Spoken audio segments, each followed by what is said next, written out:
असं आहे की महाविकास आघाडी म्हणण्यापेक्षा समाजामध्ये अस्वस्थता निर्माण होते.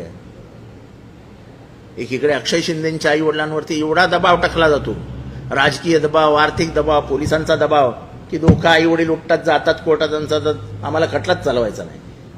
जी आई 2 महिन्यापूर्वी बोललेली की माझा पोरगा दोषी नाही, माझा पोरगा फटाकाही फोडू शकत नाही, एवढा घाबरट आहे तो, त्याची आई उठून सांगते जाऊन कोर्टात की मला खटला नाही चालवायचा.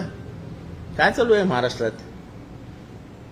हे एक्स्ट्रा ज्युडिशियल अथॉरिटीज कुठनं निर्माण होत आहेत? कायद्याच्या कक्षेच्या बाहेर जाऊन स्वतंत्रप्रमाणे नवीन स्वतःचा कायदा निर्माण करून न्याय व्यवस्था चालवण्याचा हा कोण प्रयत्न करतंय?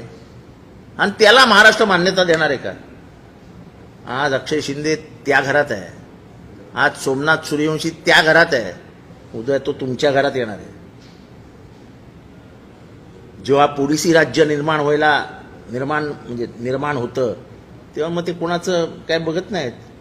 म्हणून police state is always a dangerous state and the biggest threat to democracy is a police state.